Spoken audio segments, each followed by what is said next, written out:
because, and we forgot to mention, we've been apart for a few weeks. So thank you for joining us back in, do we call this the studio? Room, or just so you know, by the way, this is not a set. We live this way. This is our stuff. Yes, exactly. This is not our children's stuff. This is our stuff. Slinkies, plushies, action figures, and of course, movies. I'm Melissa. I'm Taylor. And this is our cinema romance.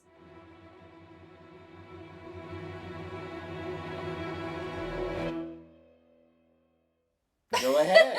Okay, we want to thank everyone for watching today. If this is your first time watching the channel, please like and subscribe. And for anyone who's watched it before, thank you so much for coming back. We appreciate all of our viewers and hope that you enjoy. I do need to start incorporating click here to like or like here to subscribe.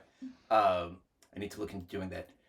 But that is not what we are here to talk about. Yep. Today, we want to talk about one of our, I would say for both of us, this is one of our favorite horror movies that we've seen recently. Yeah, in the last 5 years or so. Yeah. Yeah. And the movie we were talking about is A Dark Song. We tried a couple of times yesterday to record this episode, and we're very, very concerned that we're going to end up in another barbarian situation where we can't figure out how best to talk about the movie, so we just end up not, we just got so bogged down with Barbarian that we ended up not being able to talk about it at all. It turns into nonsense after exactly. a while. So we're hoping this doesn't happen again. Exactly. So, first things first, spoiler alert, we will definitely be talking about all the spoilers in this movie. Also, this is a movie, I have talked before about what I think of as the green, yellow, and red classifications for horror movies. Like green, safe for pretty much everyone. Red, safe for virtually no one. And then yellow. And I put this one in the yellow category. This is the proceed with caution category. It touches on some themes and issues, like there's a lot of religion, occultism in it, so depending on your sensitivity meter there, that's something to consider. This, dark magic figures. It's kind of the whole movie. Yeah. There is violence in this movie. There is some gore. Not that much more than what you would expect from an R-rated horror movie. I think it's very little, actually. Yeah. There's the one scene that we will talk about, but it really is the subject matter, and I feel like most people, especially horror fans, would watch this and think nothing of it. But I do believe that there is a not insignificant number of people who might like horror movies and yet still be somewhat disturbed. Yeah. Just based on the approach to the subject matter. So now we're going to synopsize this, and we're going to try and do it all at once. Okay. Opening shot. The opening shot is amazing. We see it's a landscape with probably 80% sky and clouds and just, pieces of sun, pieces of blue, mainly grayish. Like rolling hills, but not verdant rolling hills. These are just the sky is prominently featured, and I think for a reason. We see the road, we don't know how big it is until we see the little car coming and see kind of the scale of everything. It's a striking shot. She's going to look at a house. This is a house very much in the middle of nowhere. She's asking the realtor questions about the house. They are not typical questions. And when you say she, we're talking about the protagonist. Yes. We are talking about the main character. Her name is Sophia. Do not know the actress's name. She's great, though. Should have written it down. Yes, she is great. She is asking questions like, what direction does this room face? Nothing like, how's the water pressure? Yeah, no. Is she it asks drafty? Some very strange questions like, does this face east? It's kind of like, huh? And even the realtor is like, yeah, I guess so. Like he doesn't quite understand, and she ends up paying cash. Yeah. And gives him a little extra. To deal with the paperwork and for privacy. For privacy. For privacy. We see her next in a diner speaking to a man. This is the other main character in this movie. Yes. His name is Soloman. She's, well, like, I guess he's interviewing her more than she's interviewing him. That's what it feels like. And he asks, like, who else have you talked to? And she throws out a couple of names that he seems to recognize. And, you know, she finally says, don't you want to look at the house? He was like, fine, let's go look at the house. And they do. And what you realize eventually is that she wants to hire this man to, like, perform some kind of ritual. Yes. And he asks why, and she says for love. And he doesn't like that answer. He's over it. When she tells him that's the reason for the ritual, he's like, "I'm out of here." Yeah, seriously. He like just gets up and leaves. He's like, "All right, yeah, I'm done."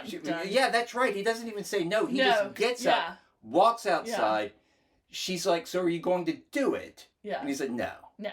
That's not a good enough reason. And still wants his money just for coming to look at the house. So the next, we see them like in the car going to the, I think a railway station is where they're going. Because he wants to get back to London. And he's sitting, and you know, she's looking at the clock, and you see her kind of thinking. She goes around, she sits down, and she tells him that the reason she wants the ritual is to speak to her dead child. He says, talking to your dead child, that's something worth getting out of bed in the morning for. So that reason, good enough for him. So he ends up agreeing to do this. They go back to the house. We find out more about what this ritual is going to entail, such as it's going to take months. They will not be able to leave the house. He is basically in charge of her. Yeah. It's a very uncomfortable dynamic. Yes. Very uncomfortable. I mean, he says, you will cook, you will clean, you will do everything that I say. Yeah. And she agrees to this. He starts pouring salt around the house, and he gives her, like, when he's about to complete the salt ring, he says, this is your last chance. Once we complete this, once I seal the house, right? That word, we will be sealed in. The second act of this movie is the ritual. Yes. And jump in with details about the ritual. Okay. But like, this is the fascinating part of the movie, and it's good. The thing is, otherwise, that's the thing. It's all of the movie. The movie's fascinating from beginning to end. Yes, it's slow, but it's fascinating. But the ritual itself is really interesting to me for a bunch of reasons. I have never seen magic depicted this way. Yesterday, when we were trying to do this, The Craft came up. Yeah, and The Craft is much more representative of how dark magic is typically portrayed in a movie. I have never practiced black magic. I have no intention to practice black magic. I have never studied it. It's like, I don't know if this is accurate to anything. But it feels accurate. It feels so real. Yeah. What they are doing. It's this kind of thing where you feel like you're literally seeing behind the curtain. Like, it's like, ooh, I'm finally seeing real magic. And it's this crazy feeling like we feel like we shouldn't be watching. Like, I'm not supposed to know this. The movie Hellraiser. Somebody said that Hellraiser feels like you're not supposed to be seeing what you were seeing. It feels like you are being exposed to something like real and dangerous. Yeah. Now, they were talking primarily about the sadomasochistic elements of it. And for those who haven't seen Hellraiser, it's a fantastic movie. Yeah. But if you're not comfortable with BDSM, be warned. Yeah. That one, firmly yellow. Yeah. I would say. Bordering on red. No, it's not red. I mean, dark yellow. Dark. If red is martyrs and inside, I would say, fine. Yeah. Hellraiser is not that. No. Things are going like some progress is maybe being made. Maybe not. There are like little things that happen. She wants to know when it's going to start. Yes. And he says it's already started. Yeah. And he brings up there's a dog that they hear at night.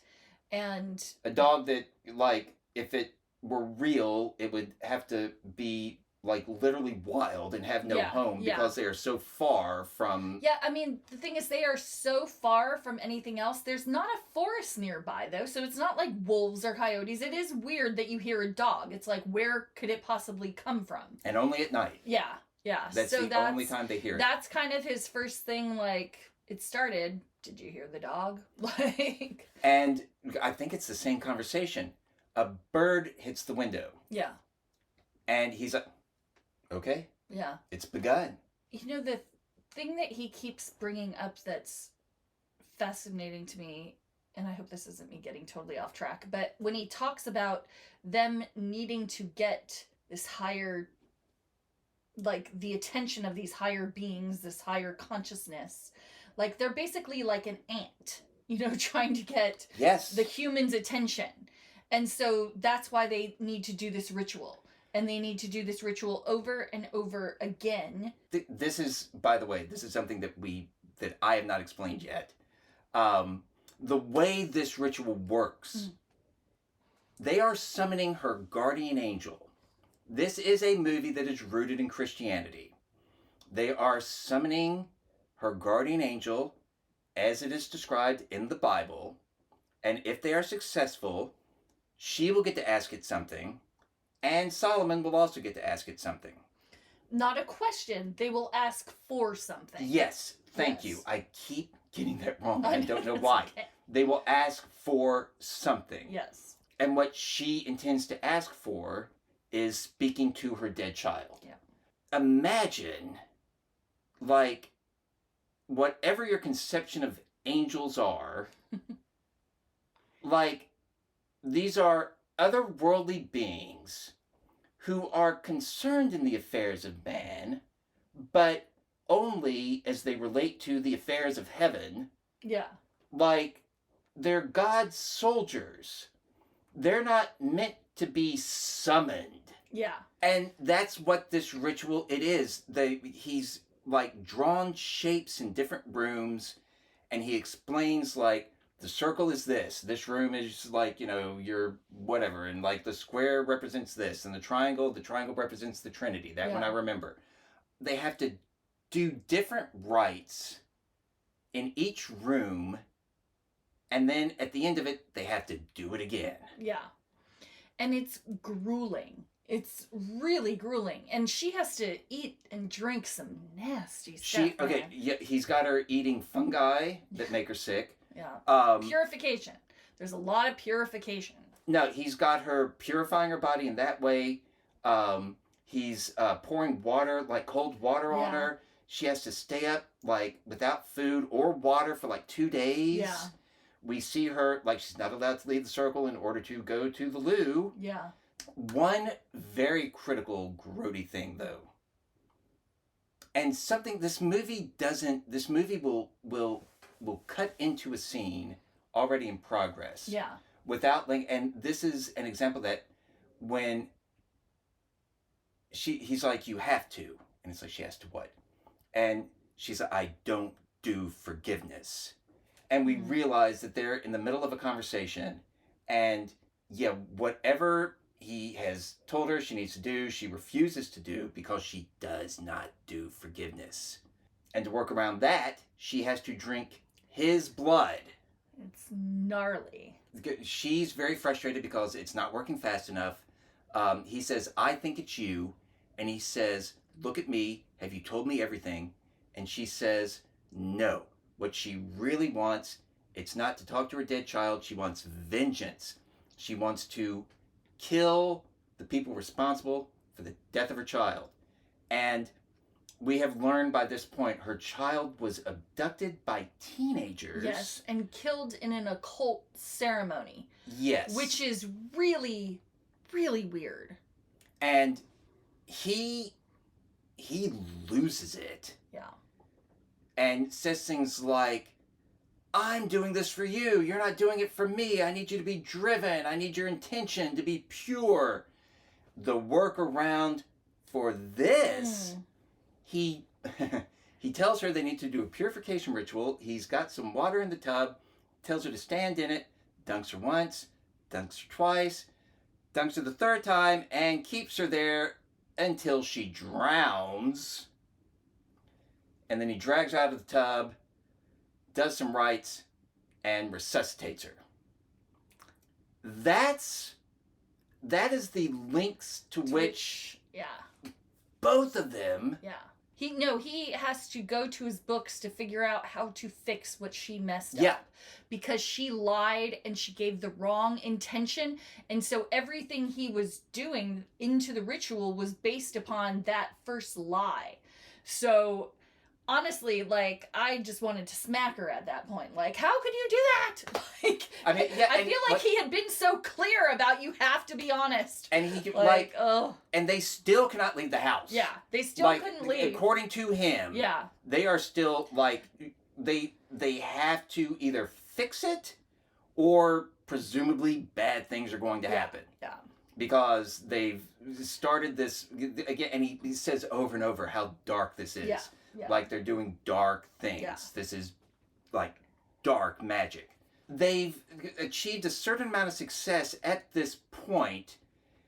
She is understandably angry with him for having, like, killed her. The shot when she's just she's sitting in a chair and she's all wet Still, and like, just shivering, glaring yeah, at like him. just like she's just come back to life. It's such a good shot.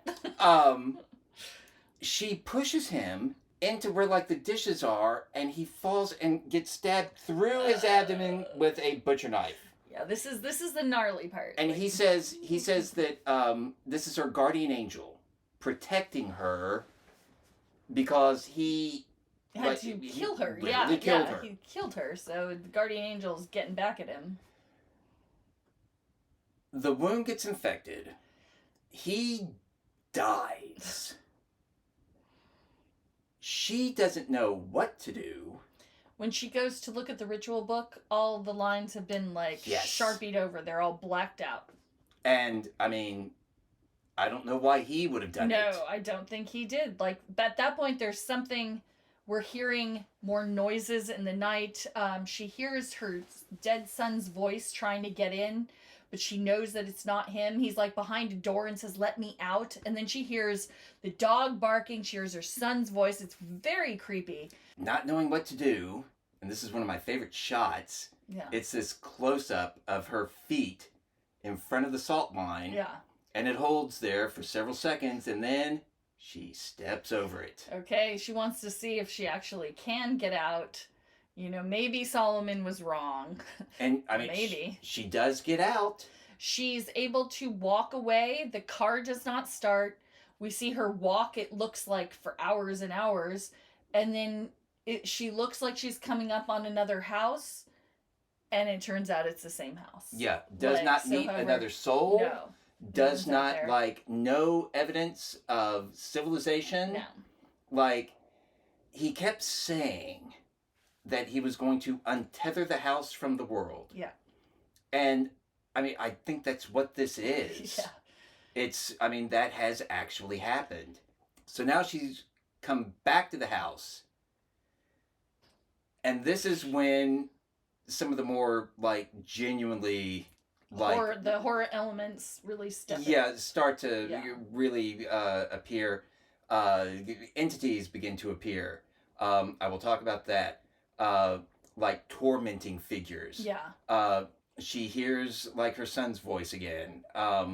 She ends up being dragged into... She gets hit on the head by one of them, and then you see her eyes, and she's being dragged down into the basement, somewhere very dark and, like, unpleasant. she is trying to climb the stairs back to the main floor of the house. She's gotten away from them. Yeah. After a rather Oh, grisly that's right. thing Yes, with her they finger. they cut her finger off with a pair of like shears. Yeah, I don't know. some kind of shears. Yeah. She has managed to get away. She is climbing the stairs. They are pulling her back down, and she begins to say, "I'm sorry," over and over. And the beings release her. A light appears. The light, the door. In the doorway, and she goes up to the room. I mean, it's her guardian angel. Yeah. But it's a massive angel. No, it's huge. It's huge. Like the scope is it's on one knee and bent forward. Yeah. Just to fit in the room. Yeah. So, I mean, maybe 15, 18 feet tall. Yeah, I don't know. It looks incredible. It looks so good. It looks so good. The room that they are in is painted like sort of a burgundy color. Yeah. And the angel has like gold armor the on. Light is, and this like beautiful like white and golden light radiating around it. And she asked for the power to forgive. And you hear, like, the angel says something to her, but we can't hear those tones. You know, like, it's just like this kind of deep bass. I don't know, like, it's pure. And if you watch this movie on a laptop or a phone or something like that, or even just a TV without like external speakers attached, you will probably not hear the angel's voice. Yeah. Because they are in the lowest possible registers. Yeah. And it's not even a voice. It's just like this rumbling. Yeah. That happens. It's awesome. It's really stinking cool. We see her pushing Soloman's body into like sort of a marshy area. Yeah. And then we see her driving her car with her hand bandaged, where there is still presumably a missing finger. And we see another car pass. So we know she's out. And that's how we know, that she is out. And that is the end of the movie. Yeah. Okay. We've talked a little about, or we've talked a lot about why we find this movie so fascinating. I want to quickly throw out, in addition to the occult stuff, which again, I just think is... fascinating. Fascinating. That's the only word. It's this is a slow burn, which I love. Yeah. In a horror movie. This is a horror movie where you actually get to see the things that they are talking about.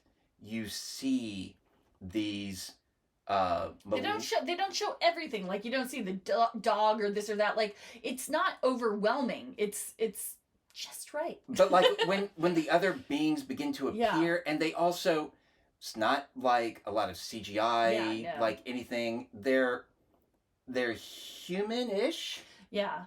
But like deformed or broken or like it looks like whatever they have on them, like makeup wise, like it looks kind of blue and cakey and like weird.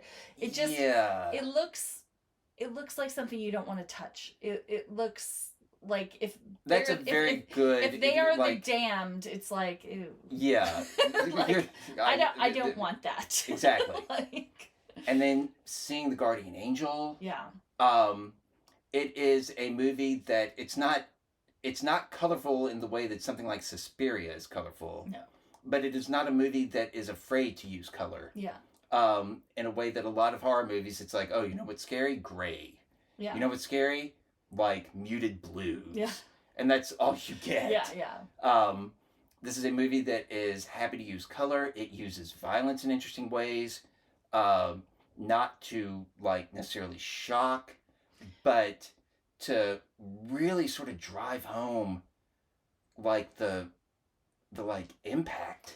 They use kind of I'm going to go back to the first shot now. Please. What I think that first shot is I mean, that's the heavens, right? I mean, we see 80% sky. You maybe see 20% of the earth.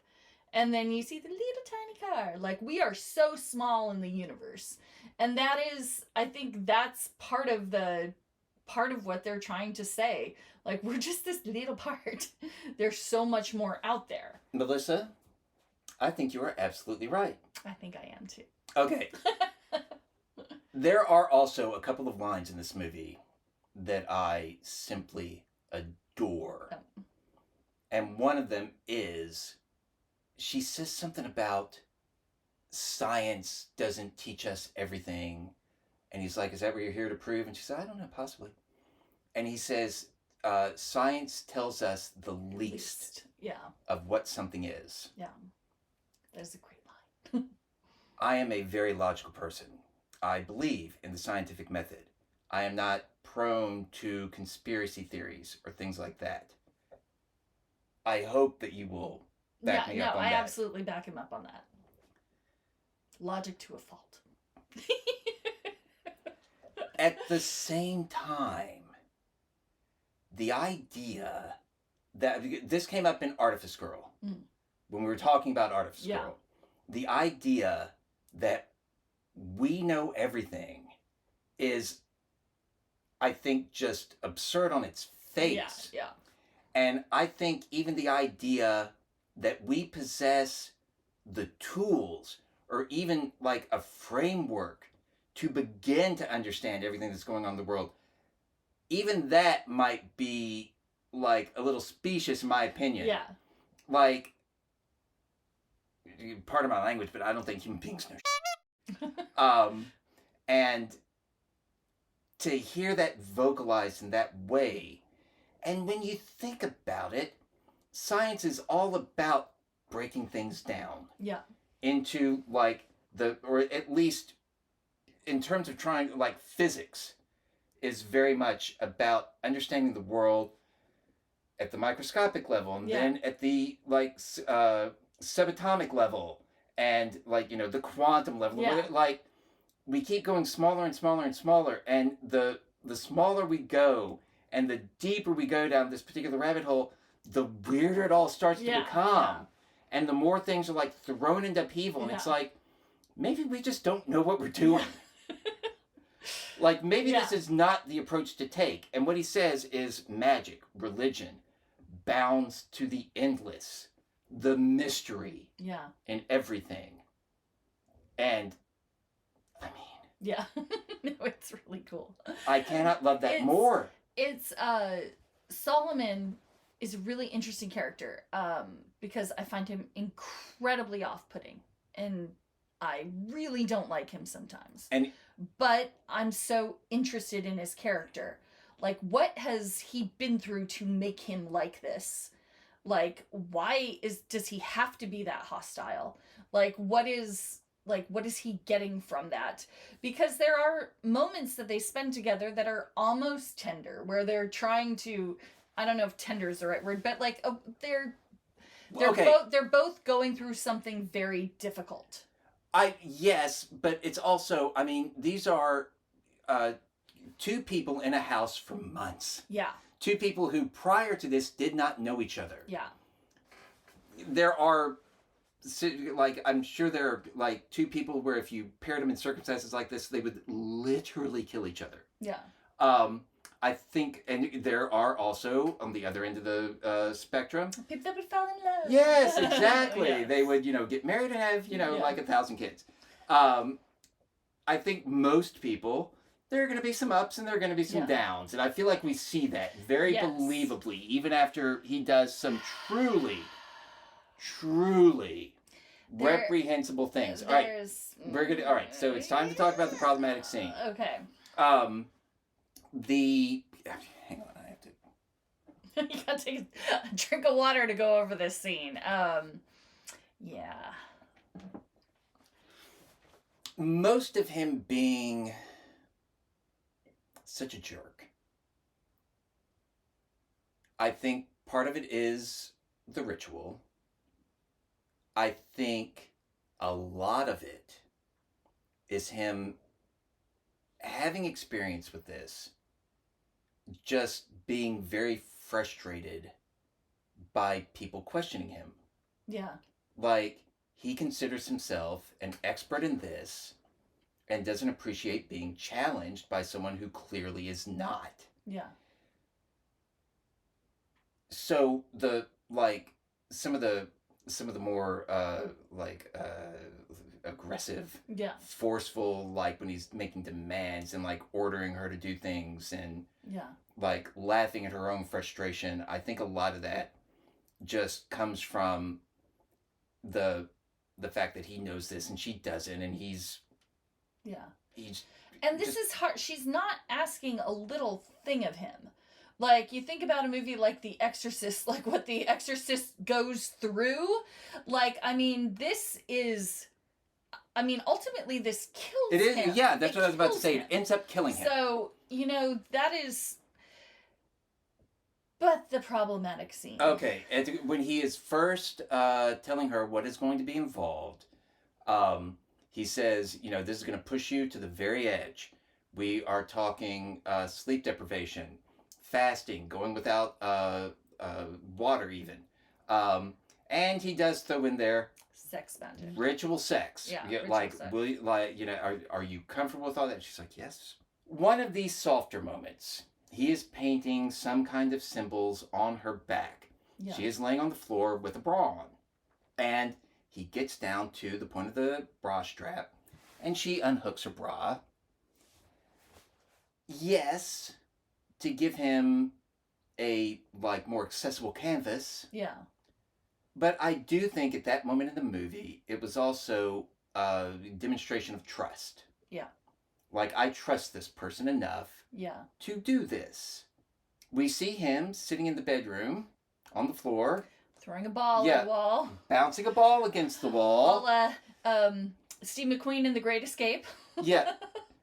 Seemingly, maybe, Frustrated? maybe a little frustrated. Maybe a little frustrated. And I feel like somebody could write a paper just on what this says about men and women. It's like, you know what? I'm feeling comfortable enough with this guy. I'm gonna unhook my bra, and somewhere in his mind, she wants to have sex with me. Oh, Cut to, it's Yeah. time for the ritual magic. And this is another one of those Yeah. things where we don't hear him say it's time for the, like, we cut into the middle of the scene, and she's like, do we need to go in the other room? yeah. No, we can do it here. Okay. It's so gross. It's so gross. We're not going to go into too many details, but ultimately, they didn't need to have ritual sex. There's no. He says there's He no sex in the. needed to purify himself. His mind. He needed to purify his mind. Get those dirty thoughts out. Exactly. And By pleasuring himself. by looking at her. And it's very uncomfortable, to say the least. Yes, and she is Not happy with him. no.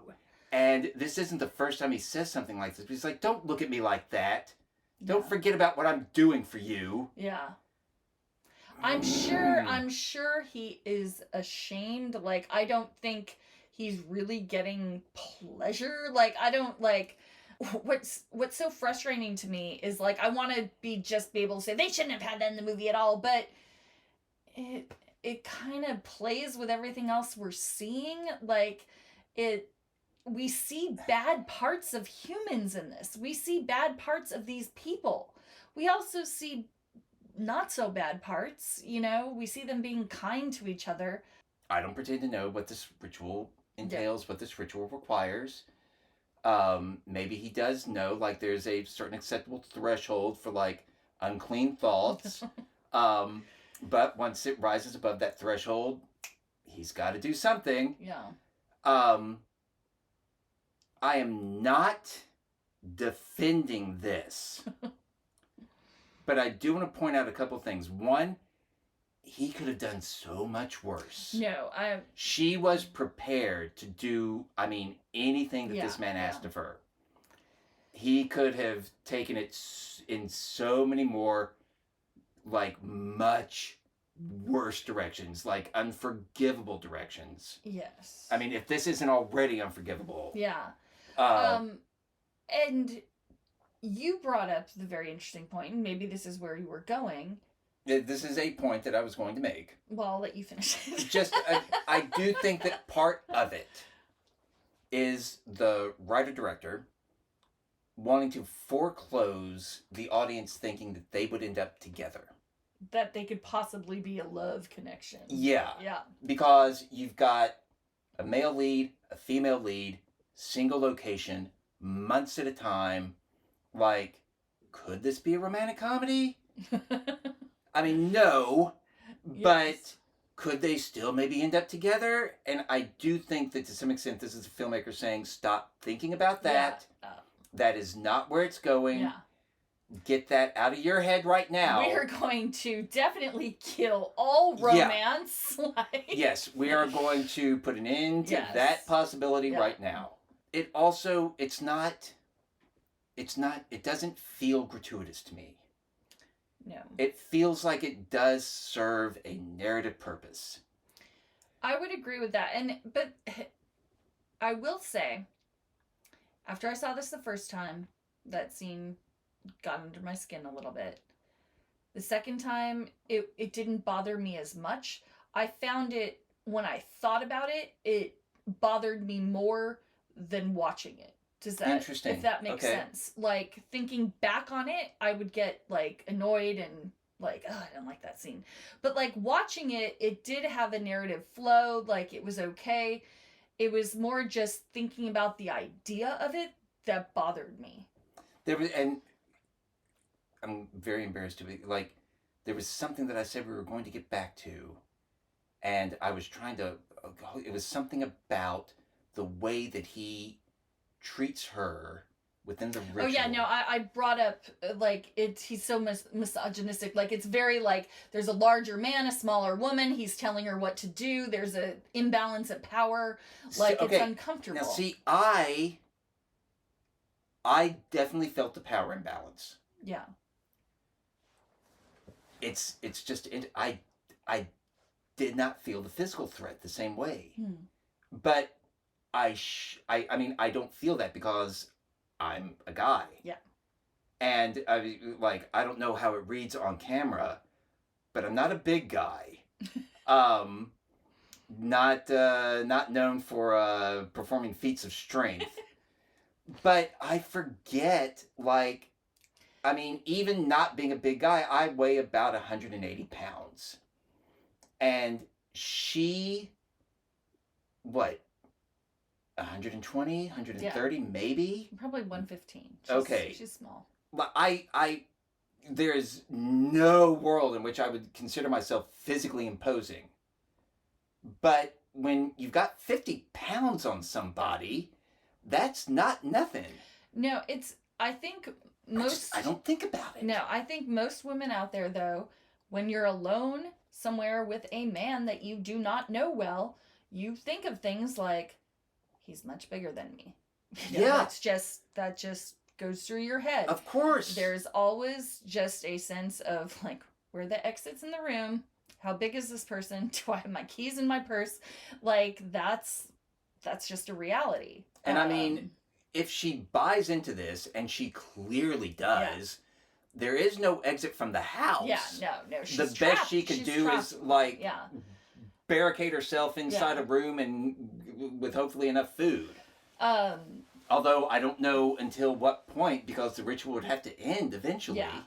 He does a very, if anything, I guess his hostility toward her in the beginning and, like, utter lack of lasciviousness was actually like okay, this guy is pretty serious. He's not, he's not giving me smiles or winks. Like, no, I know. Just kind of feel like, no, he is all business. No, he's wearing like a blue tracksuit or something. Yeah, it's like there's nothing like flattering about his attire. Like he is not trying to charm it. Yeah, exactly. Yeah, there's no charm. He's putting no effort into this. Yeah. To the actor and director's credit, that they are able to, despite all of these things about him, still make him a character that you care about. I don't want Solomon to die.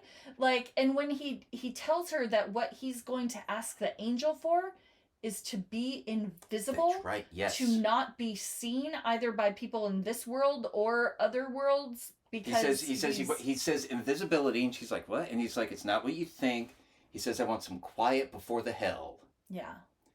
one of the things that he says a couple times, he says, most people are damned. However you feel about that. But he clearly believes it. Yeah. And yeah, he just wants some peace on earth before an eternity in hell. Yeah.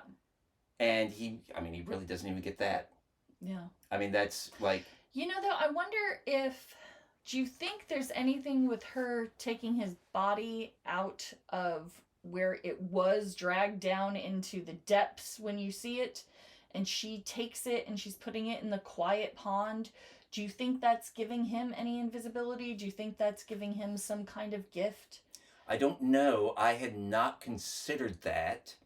But it's also like what she is doing. His body is wrapped in something yellow. I don't know what it was.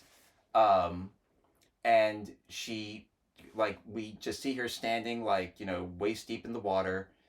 And, she just sort of pushes it out into the water. Yeah. That's ritualistic. Yeah. Especially her being in the water with him. I mean, we're getting to the realm of, like, baptism. Yeah. And, I mean, again, I had never considered this.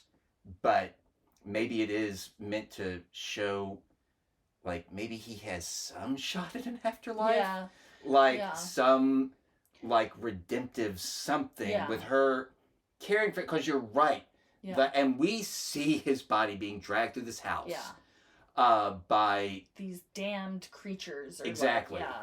And we also, like, when she leaves the house, he had died in bed. When she comes back, there's like... He's at the bottom of the stairs. Yeah. The point I'm ultimately trying to make is his body is being desecrated. Yeah. And that is one of the great taboos. Yeah. Like things like incest, cannibalism, and you don't play with dead bodies. So for her to basically wrap his body and put it in water, which is like symbolically purifying all these... I had never thought of that, but I think that's a very, very good point. I'd like to think of it that way because I like Soloman at the end. When it's all said and done, and you do... Well, okay, a couple of things. One, she gets her revenge. Oh, yeah, that's true. Do you want to talk about that? Probably not, because you don't want to use, like, grody terms. Yeah. But basically, she pees in a cup and pours it in his, like, dinner. Not the same thing. But you take what you can get. But in addition to that, though, he also, like, when he is dying... He says, I wish I could see my sister. I know, it's sad. And it's a slow and not in any way pleasant death. He's dying from an infected gut wound. Yeah, it's gnarly. And it's slow, and he's, like, clearly in pain. We see him vomiting, not from toadstools, but from sepsis, presumably.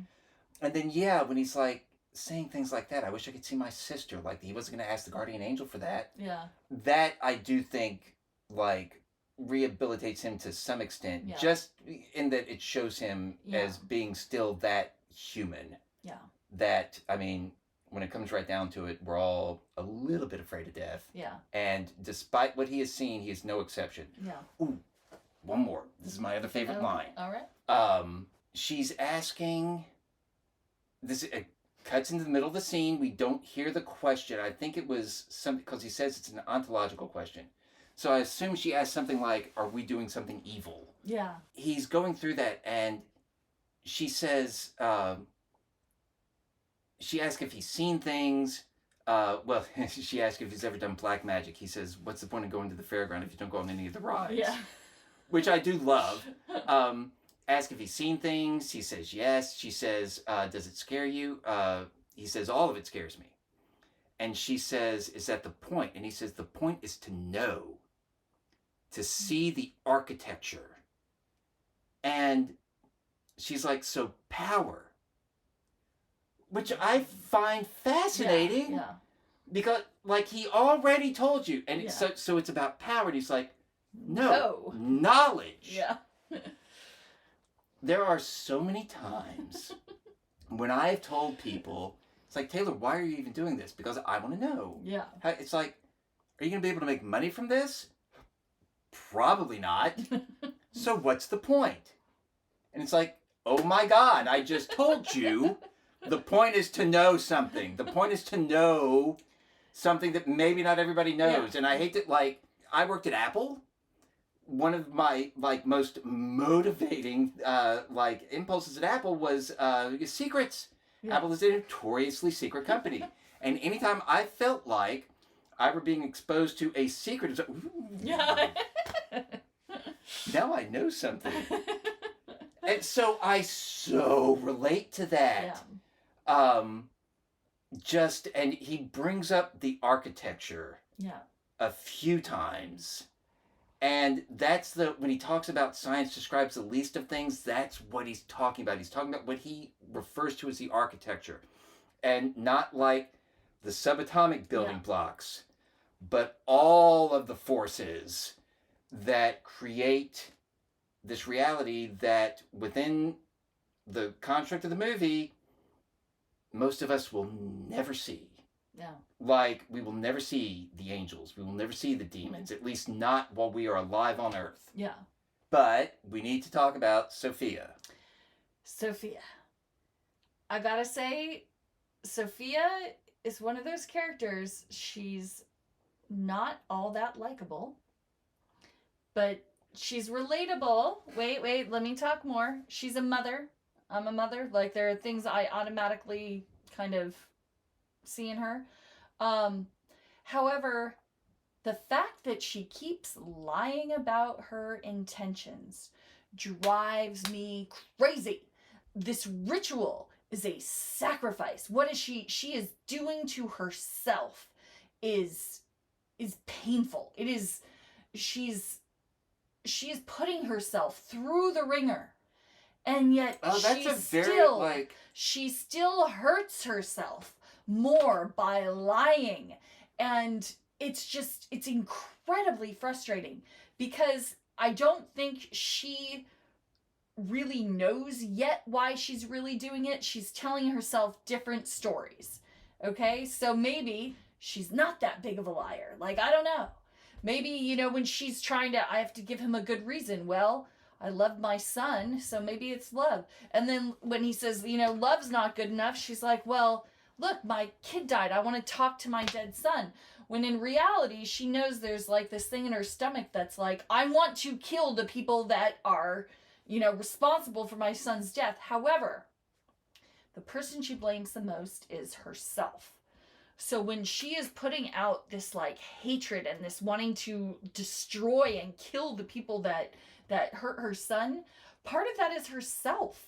Like, she blames herself. She was late to pick up her son because she was having an affair with some guy. Like, I don't know if it, she mentions she was with a man. Oh, were you with that man? Yes, were you with that man? I thought it was Soloman. No. When he says you were with that man, so she was with a man when she was supposed to be picking up her son. I had not put that together. And her son was kidnapped and killed. So her, like, all that is inward. So it's like she's punishing herself. She's punishing herself. And it kind of drives me crazy. I get it, but the ending is very powerful when she gets to the forgiveness, because she's not, it's forgiveness for the people, but it's forgiveness for herself. Okay, see, this is something that I've turned this movie on a few times. And I don't mean to say that this is a movie that you can turn on in the background and ignore. I think the movie asks more of you than that. But when we watched it together the other day, that's probably the second time that I have given it like my full attention. Yeah. And it had never occurred to me that she was forgiving herself. Yeah. The ending still worked for me as just a way to... I have a pet peeve about horror movies that end on a twist that they did not earn. This is... And we can talk about this. I could probably do a whole video on this. Yeah.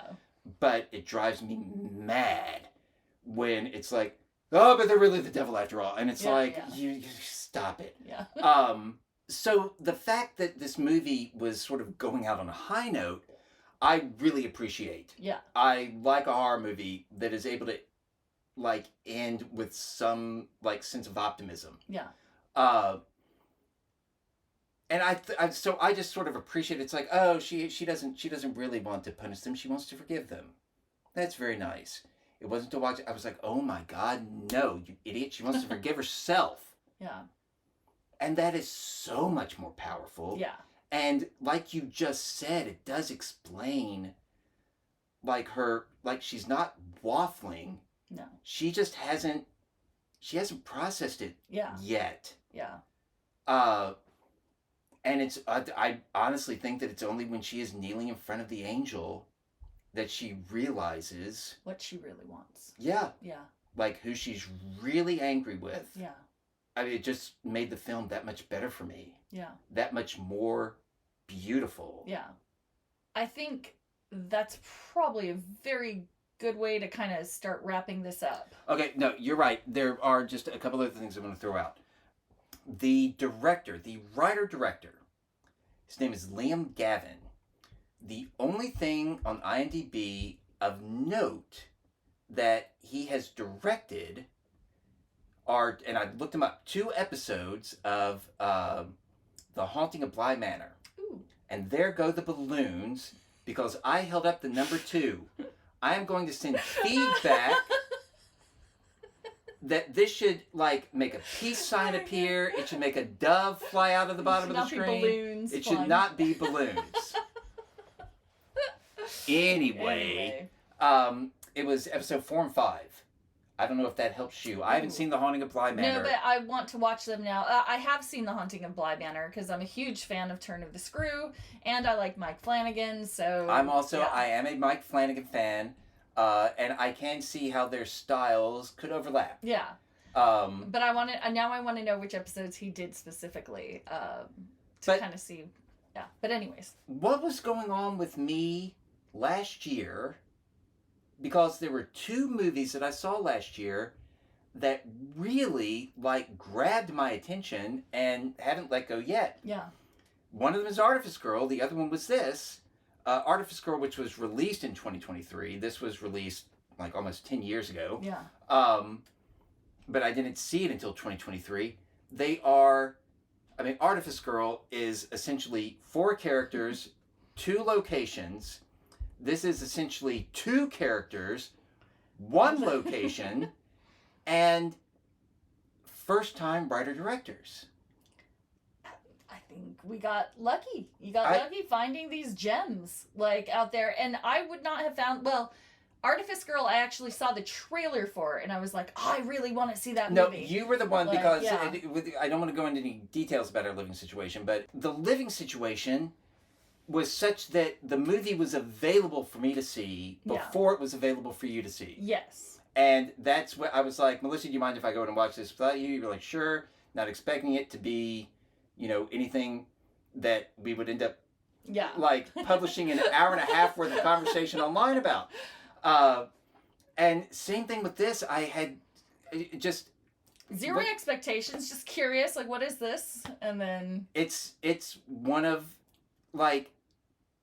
It's not necessarily even a great movie, but it is. It might not be great for everyone. It is so great for me. Yeah, that's a good way to put it. This is not like you're not gonna like pick out like why this movie is technically perfect. Like you're not going to do that. But this is an idea movie. And it's a movie that uses everything it has, and it uses those things to a very high standard.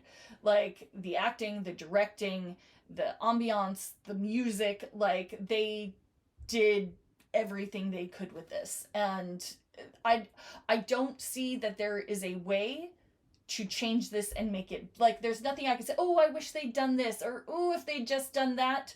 I would say that's true of both of the films. There's really nothing that I'd be like, oh, if you just change this, it'd be so much better. Like, I think that they have done their best with what they were trying to do. I would say not only have they done the best with what they were trying to do, like they exceeded. We didn't discuss the little action figure. What do we moving want to action say figure. about the little action figure? She's presumably this is an action figure that was her son. She has it with her. She thinks she's lost it at one point. Then she sees it. It like falls off the washing machine. She can't find it again. She finds it again. I feel like, that I'm gonna have to watch the movie again to bring that up because I'm sure there is symbolism attached to that.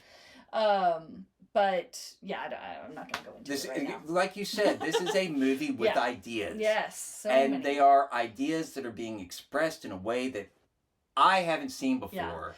Maybe if some of you guys have seen this movie and have some ideas, I would love to know what you think as well. We've gotten some great engagement on our Artifice Girl video. We hope to get more engagement on all of our videos, but I would love to hear some other people that have seen of Dark Song and what you think as well. And hopefully some of you appreciate it as much as we have. And like, if there are people who have seen it and you don't appreciate it as much, I would love to know why. Yeah, And maybe you've seen the movie that this one is like just stealing from wholesale that you and I don't know about. Yeah, no, we cannot think of almost anything that even compares to this movie, which is very rare. Yeah, something that takes this like taboo, mostly like unknown subject and presents it in such a methodical, deliberate, and like unquestioning way that pulls in, again, these are not small ideas. Yeah. As he says, real angels, real demons. And we see it. It is about the loss of a child. Yeah. It is about being able to forgive yourself, a parent, having lost a child. Yeah. In what could have been preventable. Oh, I can't imagine. Like this is a movie that wants to go there, and it does. Yeah. And I think it does so. It's fascinating. Yeah. There's just nothing else I can say about it, No. other than everything we said. Yeah. And it's fascinating. Yeah. I don't know how long this has been. I don't think it's been quite as long as an Artifice Girl. We talked about an Artifice Girl for about 89 minutes, and the movie is like 90 minutes long. We came like a minute shy of spending as much time talking about it as we were watching it. This will probably have to be cut, though. This will probably be 2 episodes, don't you Yeah, think? I doubt it will require 3, but it will probably require 2. And I'm okay with that. Yeah, I'm okay with that. I think it's a movie worth talking about that much. I agree. Anything else? No. Okay. Thank you. Thank you for watching. If you like the video, please do give us a like. If you enjoyed the conversation, we're trying to do this once a week. We would love it if you subscribe to the channel. Tell us what you think. Yes. In the meantime, I'm Taylor. I'm Melissa. This has been our Cinema Bromance. Bye.